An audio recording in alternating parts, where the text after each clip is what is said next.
Nĩ gĩthomo kĩa arĩmi kuma mĩena ĩtiganĩte kaunti-inĩ ya Nyeri, arĩmi magĩthiĩ na mbere kwamũkĩra gĩthomo kĩa ũrĩa mangĩhĩmbĩria ũrĩmi wa mĩmera ĩngĩ thengia ya ĩrĩa ya kĩmerera, itemi-inĩ rĩa kũhũrana na ng'aragu ĩrĩa ĩkoretwo ĩkĩgũmĩra matũra matiganĩte ma kaunti ya Nyeri. Ithuĩ tũmenyerete o mũcere, mbembe nĩwe gĩtheri na ngima. Rĩu nĩ gũthiĩte tũgĩthomithagia andũ nĩguo mamenye kwĩna mĩthemba ĩngĩ ya irio andũ mangĩrĩa.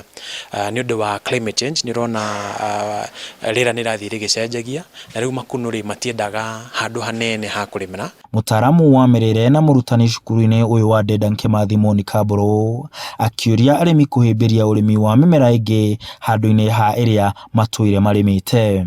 Tukinyĩte handũ irio ici tũcigarũrĩre hanini, tuongerere kĩndũ kĩngĩ kĩngĩrehe mawega makĩria thĩinĩ wa mwĩrĩ witũ.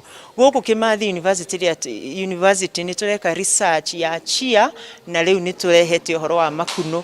Ũrĩmi wa chia tũkoretwo tũkĩaria ũhoro waguo ta mĩaka ĩna rĩu mĩthiru, na tũgakorwo tũgĩthomithia arĩmi na magakorwo makĩmĩrĩma na makĩona mawega mayo. Thirikari onayo rĩu ĩgĩthingatwo kũnyita itemi harĩ gũthomithia arĩmi ũhoro wĩgiĩ kwandandũra ũrĩmi ũrĩa ũngĩmahe mbeca na magetha marĩa magĩrĩire.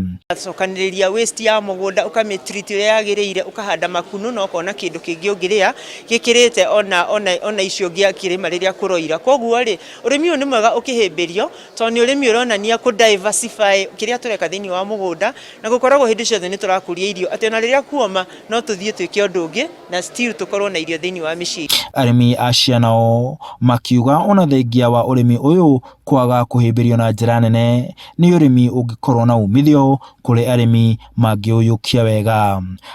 Mbegũ ona kilo ta 5 cia mbegũ. The first time ndahandire kilo 5 cia mbegũ ndarĩmire kilo magana merĩ macia, na nĩ tondũ wa demand, tondũ gũtirĩ andũ aingĩ mararĩma chia. Kilo ya mbegũ yumaga ciringi 1,000. Handũ-inĩ ha Inooro TV, ndĩ kaunti-inĩ ya Nyeri, njĩtagwo Martin Mũnene.